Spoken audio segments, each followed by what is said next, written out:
Out back of my house, I have this giant, giant oak tree. And it's so beautiful. It's actually the reason I bought the house. And that's Fred. I call him Fred. So the tree is basically one of the main reasons I bought the house. It's giant. It wraps around my house. Just wraps all the way around.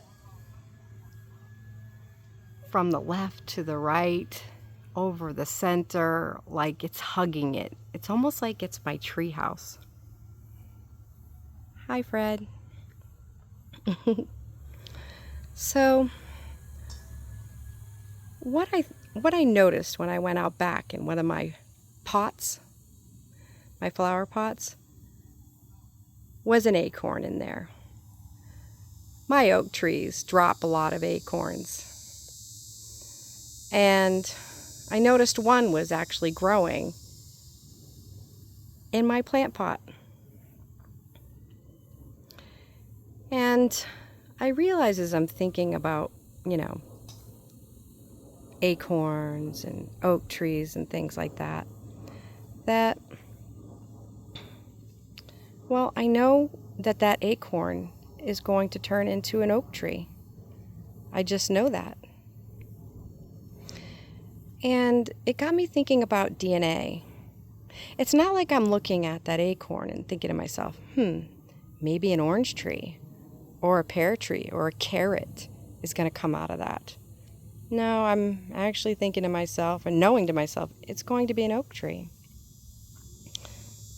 Well, hello, Fred. So, it got me thinking about DNA again. And I was like, well, we have DNA as humans, right? And we're all going to be, humans, like, in terms of the way that it rolls out. And even the oak tree, it'll be an oak tree, but is every single oak tree the same?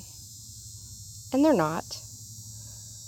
Some are in better soil, and some don't have a lot of light. Some have great competition. Some are eaten by squirrels. And I was thinking about that with humans. The oak tree doesn't have a whole lot of options. It's dropped where it's dropped. And that's that. It's not like it can, think its way necessarily to another location with other options. It grows where it grows and makes the best of where it's at. It's just kind of built like that. Right? It just unpacks. It unpacks as an oak tree and with its purpose to become the most healthy oak tree it can be and survive and live and thrive even. And as I'm thinking about humans, I thought to myself, like, wow, unlike the oak tree, or like the oak tree, sure, we come out as humans, right? But unlike the oak tree, we have the ability we have choices, we have options. And where do they come from? They come from our thoughts, our beliefs, our assumptions. That's what makes us different. Even identical twins with the same exact DNA. They're not really the same, even though they look the same. And what separates them? Their thoughts, their beliefs, their assumptions are what separate them. Which got me to thinking, the ability to think and have thoughts and feelings and assumptions is such a gift. The awareness, that's the next level. The awareness that we have this ability to have thoughts, feelings, and assumptions different from everyone else. Understanding that is what makes us, and that we actually do get to choose. We're unlike the acorn that falls in the soil that it falls into. We have options. And the options are only as limited or great based on our thoughts, our feelings and assumptions, and even our expectations for that matter.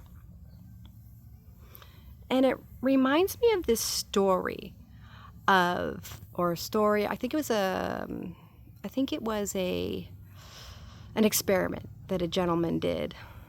I'll just say gentleman, but it's probably a doctor. And basically what he did was he put these fleas in a jar with a lid on it. And then, the fleas jumped and jumped and jumped and jumped and jumped and constantly hit the top of the jar. And then he took them out of the jar. And they only jumped as far as they were jumping in the jar. In their little flea minds, they just somehow gave up and just believed, didn't see themselves as the great fleas that they are, because they can jump like a lot of feet. And they just stopped doing that. They didn't even try anymore. They just gave up. And us, viewing them, no differently. We're like, whoa, hey, Mr. Flea, you're capable of jumping so much higher than this. So much higher. But we have that ability to observe situations like that, don't we? We have the ability to see things when we're not in the middle of them. We have the ability to see things. We have that perspective, right? That the flea doesn't have, that was in the jar, that now has the new belief.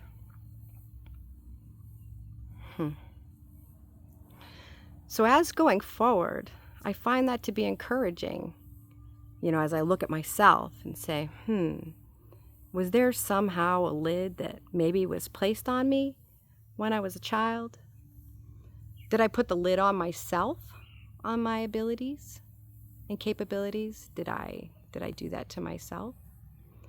And, do I have the ability to take the lid off, right? Take the lid off that jar. And even, is the lid not even on there? Was that lid like a belief that maybe, someone else believed in? And then, I don't know, maybe they had all kinds of quote unquote proof to prove their theory. But that doesn't necessarily mean that it's right for me. Sometimes I found myself, asking people, what do you think? I've got this awesome idea and I'd really like to do it, or I really want to do this thing. And sometimes I was shot down. It was like, oh, I don't know, man. That's really not a good idea. I wouldn't do that. You really shouldn't do that. That's not a good idea. And at first I used to get kind of defensive to the person and even disappointed, and I would say probably listened a lot of the time. Be talked out of things, or their fear became my fear. But now I look at it and say, wait a minute, I know what's going on here. It isn't necessarily that they're looking at me and being like, I can't do it. They're putting themselves, say, in the situation, the hypothetical that I'm posing to them, and they're having a conversation as though they're the ones doing it, and their beliefs and their fears and their expectations, which aren't mine. So I guess if someone says oh, I don't know, you can't do that, or I've never seen anybody do that, or, ooh, I don't know, that's pretty risky. Just remember that that's no reflection on you and your ability to do something. That's actually a reflection of them not being able to see themselves doing it. So keeping that in mind, whenever you see yourself in a situation where you might feel like you're restricted or have no options or can't do something, Think about the fleas in the jar. Did you put yourself in a jar? Did you allow someone else to put you in the jar? The mental jar even, right? Is the lid off, but you've kind of been trained to only jump so high?